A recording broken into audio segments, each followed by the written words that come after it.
So I want to begin with a series of questions. Firstly, do you believe that God is here? Some may say yes, some may say no. If you said yes, here's a follow-up question.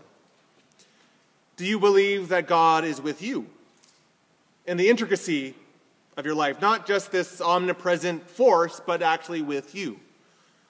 Again, you may say yes, you may say no. If you said yes, here's a follow-up question. Do you believe that the God who is present in your life leads you and guides you? Now, before you answer, think about that for a moment. It's not a question of high theological doctrine. It's not about some statement of faith that says, well, if we believe that God is here, then we should probably believe that God's with me, and probably believe that means that God guides me, although I actually don't see it.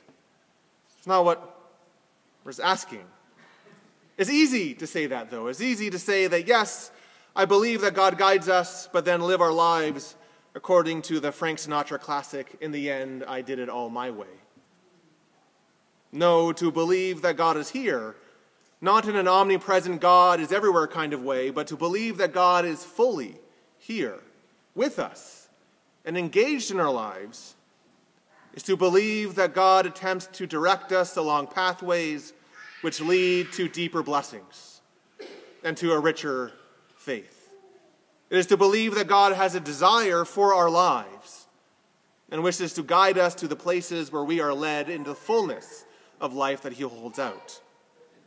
And if we believe all of those things, then the last follow-up question is fairly simple.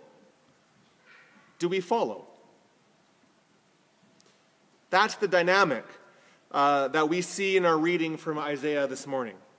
Isaiah declares to the people that God is with his people, and God will bring about new life for them. So I invite you to pick up your pew Bibles and turn to Isaiah chapter 43. Our reading begins with the acknowledgement of the identity of God, who God is, God of liberation and God of salvation.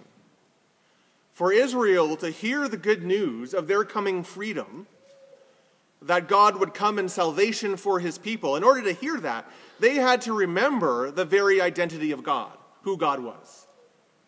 So it begins, this is what the Lord says. And I love that phrase. It happens all the way through Isaiah. It happens in chapter 44 in many different places. I love that it starts, this is what the Lord says. Because Isaiah is not making this stuff up. Right? This is what God declares to his people. This is what the Lord says. He who made a path through the sea, a path through the mighty waters, who drew out the chariots and horses, the armies and reinforcements together, that they lay there. The opening verses of our reading, verses 16 and 17, they are references to the Exodus, to God leading the people out of Egypt, out of the slavery there. And that's important because the message of God's salvation, that God is the one who leads people out of slavery, that is established in the fact that God had already done that.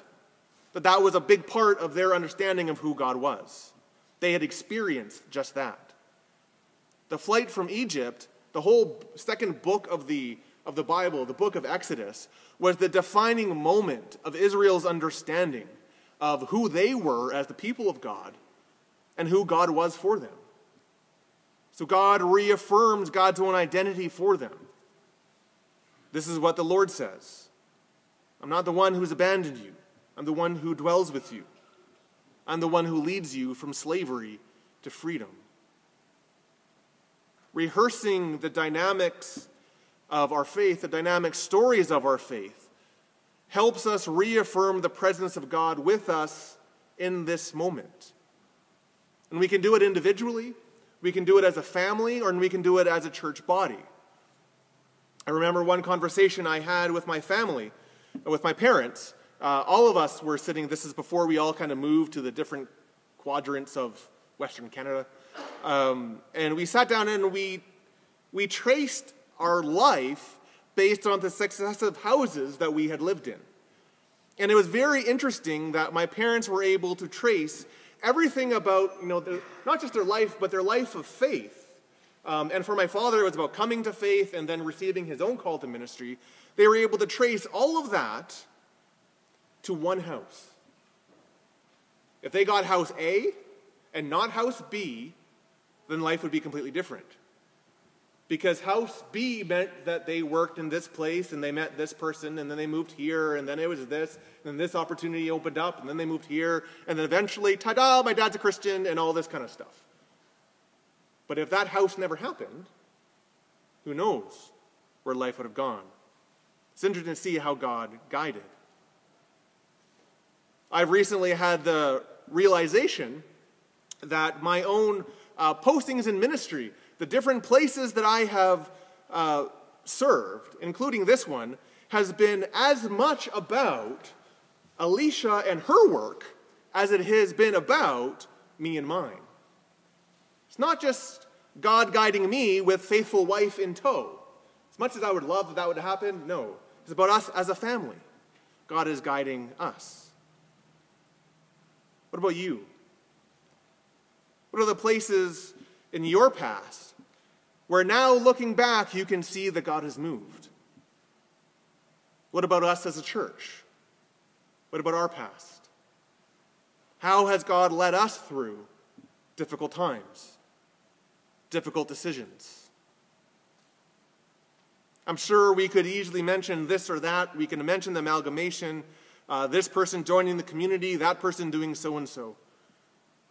It's very good to look at our past to see how God has guided us. But the point is not to rest in the laurels of ancient history, but to reaffirm that God is here today. That we as individuals, we as families, and as a church, we are still being guided by the very God who guided us in the past.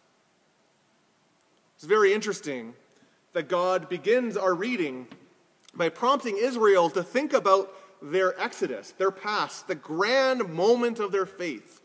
And it was probably a moment where people would say, you know what, if we could just get back there, man, that'd be great. Everything was so much simpler there. We knew God was there. All this stuff was happening. Water from a rock. It was so great. We could just get back there. But then, see what God says. Forget the former things. Do not dwell on the past. See, I am doing a new thing. My own version of this, God says, guess what? I'm doing a new thing. I'm doing a new thing. Because if God is here, and if God is guiding us, then God has a direction that he wishes us to follow. God gives Israel the hope that is set within his own divine activity. We can be very much like Israel. We can look at the grand moments of our past and say, if it were just like that again. We do it as individuals. We can do it as families. If only if it was like that, like life when we lived in that house. If only it was when kids were like this again. We can do this as a church, where we hold the past as the